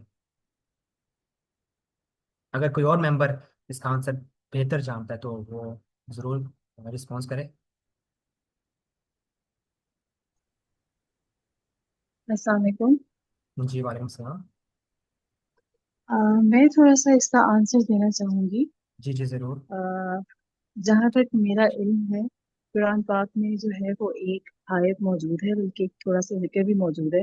आयत तो मैं एग्जैक्टली कोट नहीं कर सकती, लेकिन अल्लाह ताला ने हज़रत मूसा अलैहिस्सलाम को के बारे में ये बताया है कुरान में कि जब हज़रत मूसा पहाड़ की तरफ गए अपने खानदान के साथ, तो उनको वहाँ पे एक रोशनी नजर आई, जिसमें जैतून का जिक्र है, रोशनी का जिक्र है, ताक का जिक्र है कि वो रोशनी कैसी थी। और एक शाख नजर आई जो आग की तरह थी, और वो उसमें से आवाज आई कि मैं तुम्हारा रब हूँ और मैं तुमसे बात कर रहा हूँ। इस वजह से मुझे लगता है कि हजरत मूसा फिर पहाड़ में वहां जाया करते थे, उस रोशनी और उस आग की वजह से, जहाँ पे अल्लाह ताला ने खुद हजरत मूसा से बात की। That's it. ठीक है जज़ाकल्लाह खैर। अम, चलें किसी और का कोई क्वेश्चन है अभी चैट में? तलहा जावेद भाई का क्वेश्चन है, इजंट बनी इसराइल फ्रॉम हज़रत याकूब अलैहिस्सलाम लिनेज? जी बिल्कुल ऐसे ही है। मैंने अभी जो आपको दो आयतें प्रेजेंट की ना, मैंने उनका ओरिजिन आपको बताया कि बनी इसराइल किन की औलाद है, कहाँ से चलते आ रहा है। वो हज़रत नूह की औलाद में से नहीं है, ना ही हज़रत इब्राहीम अलैहिस्सलाम हज़रत नूह की औलाद में से हैं। ये दोनों अलग हैं, इन दोनों की अपनी औलाद थी और इनके अंदर अल्लाह ताला ने नबूवत और किताब रखी। और हजरत जो बनी इसराइल है इनके जो ओरिजिन से आबा और अजदाद बड़े थे सारे हजरत इब्राहिम से पहले के। और हजरत इब्राहिम भी बेशक हजरत इब्राहिम की ही औलाद में बनी इसराइल सारी आती है, लेकिन जो उनके बड़े थे जहाँ से ओरिजिन आ रहा है वो हजरत नूह अलैहि सलाम के साथ मौजूद थे कश्ती पे। ठीक है, उनकी फिर औलादे होते होते हजरत इब्राहिम आए, इब्राहिम से फिर उनकी औलादे हुई, फिर हजरत याकूब और फिर बनी इसराइल। सामने बिगर पिक्चर हमारे सामने है कि ये है बनी इसराइल। ठीक है, ये 11 भाई थे तो अद यूसुफ भी और फिर सारी हमें स्टोरी आती है, हम पहले पिछले सेशंस में डिस्कस कर चुके हैं। बट ये एक कॉन्सेप्ट था, आप लोग चार्ट भी जाके देखेंगे ना, आप लोगों को प्रॉफिट लीनियर चार्ट मिलेगा तो आपको वहाँ पे ये लिंक जरूर मिलेगा कि हजरत नूह के ही कुछ बेटों में से हजरत इब्राहिम अलैहि सलाम आते हैं, ऐसा नहीं है। काफ़ी सारी रिवायात या फिर इधर से हमें ये डाटा मिलता है। कुरान बता रहा है क्लियरली कि वो उनके साथ मौजूद थे, वो लोग कौन, बनी इसराइल के ओरिजिन के जो बड़े लोग थे ना, आबा अजदाद कह लें। वो मौजूद थे। उस वक्त तो बनी इसराइल नहीं थे, बट उनकी ही नस्ल में बनी इसराइल बन गई, जिसमें हज़रत इब्राहिम आए और फिर बाद में बनी इसराइल बन गई। ठीक है, लेकिन वो नूह की औलाद नहीं थी, वो अलग थी। ठीक है, तो इसलिए तो देखिए उनके पास इल्म भी है, और किस कदर किस किस चीज़ के पीछे भागना चाह रहे हैं वो। तो जज़ाकल्लाह खैर। स्टिल किसी का कोई क्वेश्चन है तो ज़रूर पूछ एक सकते क्वेश्चन हैं। है मेरा, मैं जी जी। पूछ सकती हूँ? जी जी, ज़रूर ज़रूर पूछिए। अच्छा, मुझे ये पूछना था कि जैसे बनी इसराइल जो है वो मदीना में नबी सल्लम का इंतज़ार कर रहे थे, मतलब वो शायद उनको एंटी क्राइस्ट ही एक्सपेक्ट कर रहे थे, जैसे आपने कहा कि वो उनसे वो मुआज़े एक्सपेक्ट कर रहे थे जो उस वक्त नबी सल्लम ने सिर्फ उनको जवाब दिए उनके सवालों के। तो वो इस वजह से मदीना में जाके आबाद हुए थे कि यहाँ पे नबी आने वाला है। तो क्या पहले उनकी ये अंडरस्टैंडिंग थी, और जब नबी सल्लम आ गए और उनको उनको सेटिस्फाई नहीं कर सके वो, तो फिर उनका ये बिलीफ चेंज हुआ था कि अब उन्हें पैलेस्टाइन में जाके ग्रेटर इजराइल बनाना है, तो वो वहां पे आएगा? ये चीज थोड़ी मुझे समझ में नहीं आ रही कि पहले से उनको ये चीज नहीं पता थी कि इस एरिया में ही आएगा, वो मदीना में पहले आबाद हुए।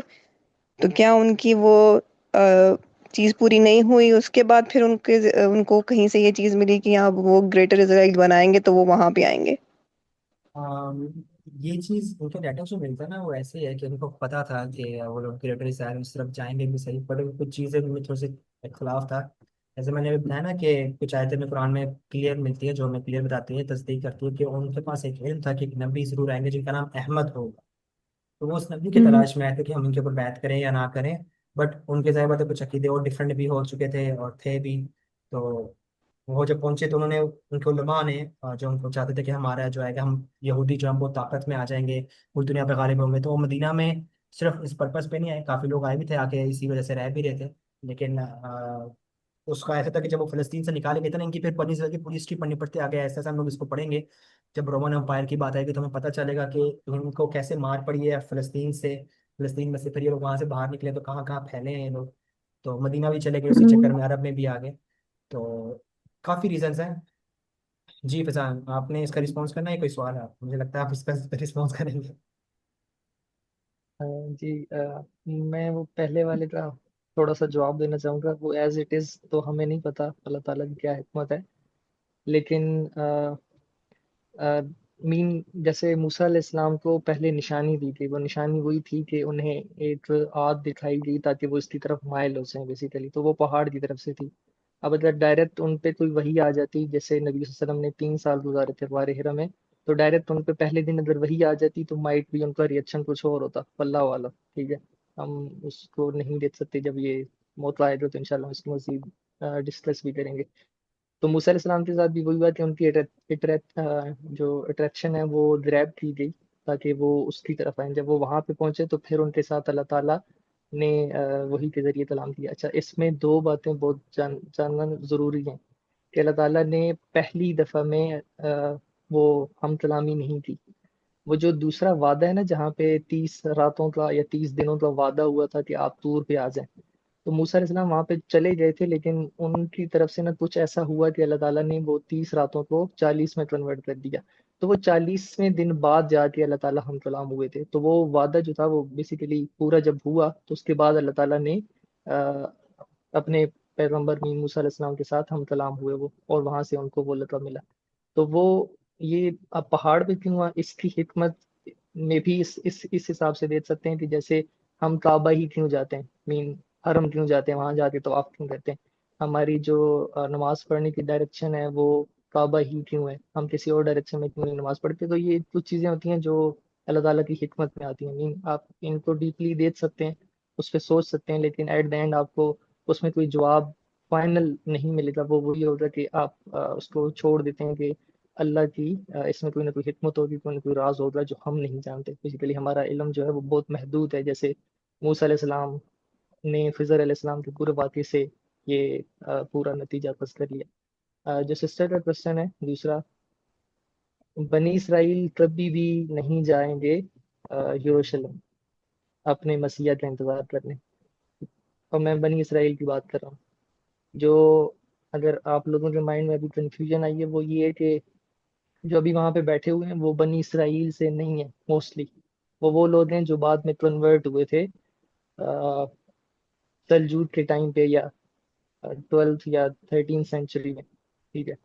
तो वहां से वो लोग जो कन्वर्ट हुए वो यूरोप गए, और यूरोप के बाद वो फिर यहाँ पे वापस आए इसराइल में। तो ये लोग जबरदस्ती करना चाह रहे हैं कि किसी तरह हम मसीहियत का खुद वो सारा सेटअप कर दें और वो वापस आ जाए। जो ओरिजिनल जो बनी इसराइल के ज्यूज हैं वो कभी भी इस तरह वापस नहीं आते। इवन जब वो वापस आते हैं तो या तो वो टेम्पल बनाते हैं, या फिर उनके जो प्रोफेसीज में है वो ये है कि हमारा मसीहा हमें खुद वापस लेके आएगा। तो हमने नहीं जाना, हमारा मसीहा ही वापस लाएगा। और इसकी कुछ मिसालों में आपको वो इस्फहान वाले ज्यूज मिलेंगे जो अभी भी ईरान में मौजूद हैं, जो इंतजार कर रहे हैं कि हमारा मसीहा ही हमें लेके जाएगा, और वो वाले उसी के साथ जाएंगे बेसिकली। फिर यमन में ज्यूज हैं, ठीक है, इथोपिया में ज्यूज हैं। इसी तरह और डिफरेंट कंट्रीज के अंदर जो ये मेडिटेरेनियन के साथ हैं, कोस्टल एरियाज में, इनमें ज्यूज हैं कुछ। मिडल ईस्टर्न में कुछ, सीरिया में, इस तरह डिफरेंट इलाकों में ज्यूज काफ़ी तादाद में हैं। तो वो अपनी जगह से हिलने वाले नहीं है। इवन जब ये मतलब ये शिफ्ट हो रहे थे, ये यूरोपियन ज्यूज, और अपना होमलैंड बेसिकली मान रहे थे, तो इन्होंने ज़बरदस्ती इराक वाले ज्यूज को, सीरिया वाले ज्यूज को ज़बरदस्ती वहां से निकलवाया था कि हम लोग अपना होमलैंड ले रहे हैं, तुम भी वहां पहुंचो। हालांकि वो जा नहीं रहे थे, क्योंकि उन्हें मुसलमानों की कम्युनिटीज में काफ़ी ज़्यादा मिलता था, फैसिलिटीज मिलती थी। इवन जो स्पेन में थे, उंदलस, जब वो खिलाफत वहाँ पे कायम थी, ये उमैयाद की, तो वहाँ पे उनको काफ़ी ज़्यादा बेनिफिट्स होते थे। वो उनको ओहदे मिले हुए थे वहाँ पे, वजारतें मिली हुई थी। तो वो कभी भी छोड़ के जाने वाले नहीं थे। इवन जो सलाउद्दीन थे, उनका जो तबीब शाही था, जो सबसे टॉप पे जो फिजिशियन था उनका, वो है ज्यू है। और वो ज्यू आम ज्यू नहीं है, वो उनका बहुत बड़ा आलिम है, जिस तरह हमारा मुफ्ती होता है, मेमोनिड्स, मेमोनियड्स, ठीक है। मूसा बिन मेमोन उसको कहते हैं शायद। तो वो सर्च कर कीजिएगा। वो मतलब ये वो ज्यूज हैं जिनके मुसलमानों के साथ बहुत अच्छे ताल्लुकात हैं। जो अभी हम करंट स्टेट देते हैं, ये वो वाले ज्यूज नहीं है, बनी इसराइल वाले। तो ये एक मतलब थोड़ी सी ना डिफरेंशिएशन कर लेनी चाहिए कि जी। एक्चुअल में हमारे दुश्मन कौन है। ऐसे भी है, क्योंकि अब आके देखे ना, इनकी आइडियोलॉजी तो बदल गई, ज़ायनिस्ट मूवमेंट आई है, उन्होंने आके ये काम शुरू किया कि हम सब यहूदियों को जमा करेंगे एक जगह और ज़मीन लेंगे, तो और उसके लिए स्टोरेज तैयार करेंगे, टेम्पल बनाएंगे, तो हमारा मसीहा आएगा। तो उससे पहले के जो ज्यूज, सॉरी, ज्यूज थे, उनका ये नहीं था, वो इसलिए डिफरेंट डिफरेंट जगह पे चले गए दुनिया में। तो उनका थोड़ा कॉन्सेप्ट, आइडियोलॉजी, उनका अकीदा थोड़ा डिफरेंट है। ये चीज़ बिल्कुल ऐसे ही है, कॉन्फ्लिक्ट्स हैं उनके अंदर अंदर खुद भी, जिस तरह आपने डिटेल में बताया ना हिस्ट्री, वो बिल्कुल ऐसे ही है। तो इंशाल्लाह ऐसे साथ चलते रहेंगे तो बनी इजराइल से काफ़ी चीज़ें हमें पता और चलेंगी कि क्या क्या चीज़ें हैं और हैं इनके अंदर भी, इंशाल्लाह। जी इम्तियाज़ भाई, आपका सवाल है। जी अजान भाई, अस्सलाम वालेकुम। वालेकुम सलाम जी इम्तियाज़ भाई। अ, अच्छा, मेरा एक क्वेश्चन है। अगले दिन भी मैं इस पे सोच रहा था कि जो हज़रत मूसा की कौम थी, वो उनकी क्या साइकी थी कि वो इतने नाशुक्रे क्यों थे? उनके सामने सारा कुछ ही हो रहा था, हर एक चीज़, और बार बार उनको वो मौजज़ात दिखाए जा रहे थे, और उन पे इतनी अल्लाह ताला की मेहरबानियां थी, और वो सारा कुछ अपनी आंखों से देख रहे थे, लेकिन बार बार वो भटक जाते थे, बार बार वो उलझ जाते थे, और फिर राह रास्त से हट जाते थे। और उसके बावजूद फिर उन पे अल्लाह ताला ने बार बार ही वो अपनी रहमतों का सिलसिला जारी रखा, फिर भी उन पे उनकी गलतियां माफ होती थी, और गलतियां नहीं, वो ब्लंडर्स करते थे, और लेकिन फिर भी वो क्लीन स्लेट मिल जाती थी, फिर दोबारा से वो करते थे, फिर वो मिल जाती थी। तो ये क्या, वो ओवरऑल वो जो पूरा है, उससे अगर हम इस एंगल से समझना चाहें तो क्या ये सारा मामला क्या है, उनकी क्या वो थॉट प्रोसेस क्या हम सीख सकते हैं? अच्छा, ये जो क्वेश्चन है ना आपका, ये बहुत डिटेल्ड रिसर्च मांगता है, क्योंकि ये क्वेश्चन बहुत कॉमन और बहुत इंटरेस्टिंग ज़्यादा है। क्यों?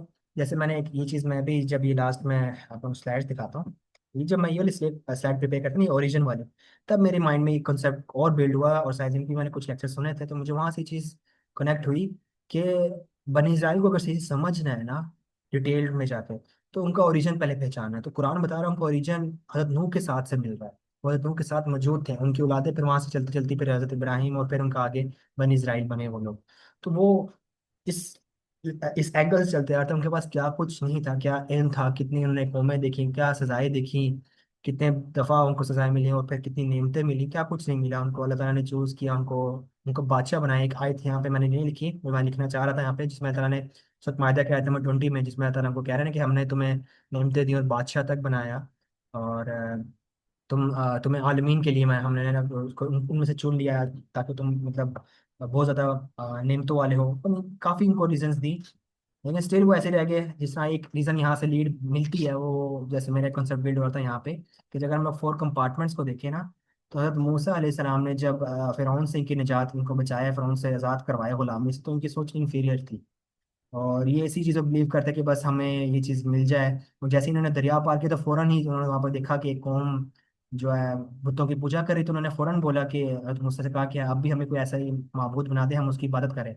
जबकि इनको पता है कि इलाह एक है, रब एक है, उसी ने हमें बचाया है यहाँ से, फिर उनके गुलामी से हमें आज़ाद करवाया। लेकिन फिर भी किसी को देख के फिर वो तरफ चल पड़े। तो इनका खुद का ईमान इतना कमज़ोर था, इनका तज़किया नफ्स का ठीक से नहीं हुआ था, और ये अंदर से कह लो कि हाँ, बनी इसराइल का यहाँ से चीज़ मिलती है कि हम लोग मक्की दौर, मदनी दौर देखें ना, तो मदनी दौर में हमें ज़्यादातर कौन लोग मिलते हैं? मुनाफिक मिलते हैं।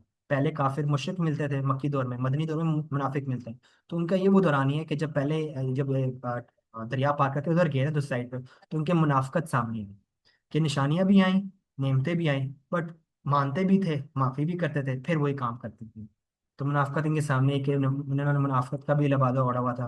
तो ये इनका जब ओरिजिन जानेंगे और डिटेल में रिसर्च करेंगे तो बहुत बहुत एंगल से आपको इसका जवाब मिलेगा, बहुत आंसर्स मिलेंगे कि किस कैसे ये क्यों ऐसे हैं, और हमें ही क्यों कि फिर अल्लाह ताला मिसाल बार बार बता रहे हैं कि ये ऐसे करते थे। तो शॉर्ट रखते मैं बस इतना ही अभी आपको जवाब दूंगा, तो इतना ही है। ठीक है। ठीक है, बाकी बहुत ये शुक्रिया। ओरिजिन जान के फिर जब हम तहकीक करेंगे ना, तो वाकई ऐसा ऐसा ही सामने आएगा, नॉलेज सामने आएगा, बनी इसराइल ही क्यों कुरान में ज़्यादा जिक्र है, हज़रत मूसा का ही क्यों ज़्यादा कुरान में जिक्र, और इन्होंने क्या कुछ किया है, क्यों क्यों ये ऐसे थे। इंशाल्लाह उम्मीद करता हूँ कि इन लीड से, इन इन एंगल से अगर हम लोग रिसर्च करना शुरू करें तो हमें बहुत इंफॉर्मेटिव बातें मिलेंगी, और हमें हमारी उससे इस्लाह भी होगी। चले, जज़ाकल्लाह खैर। अच्छा, ये जो अहमद भाई आपने जो डिटेल बताई हुई है ना, ये स्टोरी है बिल्कुल तफसीरें मिलती है, बट मेरा मकसूद जो था वो ये था कि और कारून की जो स्टोरी है उससे हमें पता चले कि दो तरह के लोग कौन हैं और वो क्या करते थे, और आज भी वैसे ही दो तरह के लोग पाए जाते हैं, तो हमें उन लोगों में से शामिल नहीं होना चाहिए। ठीक है, तो अच्छा। जी जी, क्या? जी, मेरा सवाल है कि बनी इसराइल और यहूदी जो है एक ही है? जी एक ही है, बट इनके अंदर भी काफ़ी फिरके और डिफरेंट अकीदे वाले हैं, लोग अलग हो चुके हैं। यहूद एक्चुअली में वही हैं जो बनी इसराइल ही हैं, लेकिन इनको पहले टाइटल बनी इसराइल का कहा दिया गया था कुरान में, बनी इसराइल भी है, फिर ऐसा ऐसा करते करते ये यहूद बने। यहूद तो थे मतलब ज्यूज बन गए ना, और नसारा और यहूद का जो कॉन्सेप्ट आया फिर तब आया। ये जो क्रिश्चियंस और ये हज़रत ईसा के दौर में आके ये लोग स्प्लिट हो गए। उससे पहले बनी इसराइली चलती आ रही थी कि लीनेज है, ये भी बनी इसराइली, बट जैसे भी फैजान भाई ने भी एक्सप्लेन किया ना कि कैसे ये लोग स्कैटर्ड हुए हैं, स्प्लिट हुए हैं, डिवाइड हुए हैं। तो कुछ अपने आप को यहूद के अंदर कंसिडर इस तरह करते हैं, कुछ बनी इसराइली कहते हैं, कुछ उसी में से बिलोंग करते हैं बीबी, तो डिफरेंट है, लेकिन है लड़ी एक ही। यहूद ज्यूज जो है वो बनी इसराइल नहीं, बनी इसराइल जो है वो ज्यूज ही, ये भी हम कह सकते अ, हैं, क्योंकि ये डिवीजन जो असल में हुई थी कुरान ना, में वो हज़रत ईसा के दौर में जाके हुई थी ना, यहूद और नसारा की। जी फैजान भाई। एक कॉम्प्लेक्सिन सा कॉन्सेप्ट है वो दे देता हूँ। आई होप लोग मजीद कॉम्प्लेक्स हो जाएंगे इससे। 3 मजहब हैं जो ये कहते हैं कि आप उनको, उनके लॉज को फॉलो कर सकते हो, लेकिन आप वो बन नहीं सकते। जिनमें यहूदियत है, हिंदुइज्म है, और आई गेस तीसरा बुद्धिज्म है या जोरोस्ट्रियन है। ठीक है, ये 3 है। तो ये कहते हैं कि आप यहूदी फॉलो कर सकते हो लॉज को, या वैसे जो भी इबादत हैं उनको, लेकिन आप यहूदी बन नहीं सकते। जबकि जो मुस्लिम्स हैं या जो क्रिश्चियंस हैं ना, उनका थोड़ा सा डिफरेंट ओपिनियन है। इवन मुस्लिम्स तो कहते हैं कि भाई आप सिर्फ कलमा पढ़ लो और दिल से तस्लीम कर लो, तस्दीक कर लो उसकी, तो आप मोमिन भी बन जाओगे और मुसलमान भी बन जाओगे। जबकि इनका थोड़ा सा डिफरेंट इस बारे में कॉन्सेप्ट है कि आप फॉलो करते रहो बेशक, लेकिन आप वो उस कैटेगरी में फॉलो नहीं करते। अब इसको समझने के लिए आपको में भी अपने हिसाब से इस तक पहुंच सकते हैं, तो आई होप पहुंच पहुंच जाएंगे।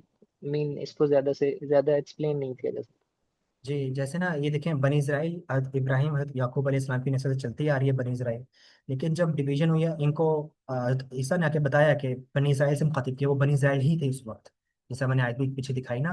तो ईसा ने कहा कि या बनी इसराइल, कि तुम्हें पता है तुम्हारे पास जो तौरात थी उसमें मेंशन था, तुम्हें पता है कि एक नबी आएंगे मोहम्मद जिनका नाम अहमद होगा, तो तुम उनके ऊपर ईमान लेकर आना। तो उनको बताया था। लेकिन जब हज़रत ईसा का जो वाक़या हुआ, इंसिडेंट हुआ, उसके बाद ये जो स्प्लिट हुए, तो वो फिर कुछ क्रिश्चियंस बन गए, यहूदी हो गए, और फिर बनी इस्राइल कॉन्सेप्ट जो कम हो गया वहाँ से, फिर वहाँ से यहूद और नसारा का कॉन्सेप्ट ज़्यादा शुरू हो गया, क्योंकि उन्होंने अपने आप को उनको तफरीक कर लिया, तो फरके में डाल दिया था उन्होंने। ठीक है, तो वहाँ से फिर यहूद का में फिर एक नई फिलोसफी मिलना शुरू हो जाती है, क्योंकि वो फिर ईमान नहीं लेके आते ना, क्योंकि उनके पास तो रात मेंशन थी, बट वो ईमान नहीं लाए। सो ठीक है, जज़ाकल्लाह खैर।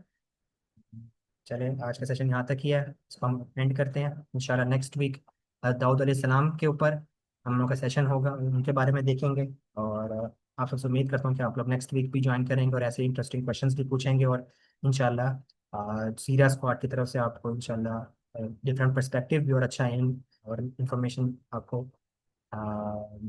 चीज़ें मिलेंगी। जज़ाकल्लाह खैर। अस्सलाम वालेकुम रहमतुल्लाहि व बरकातुहू। वालेकुम अस्सलाम वरहमतुल्लाह। Just a minute. Go restart.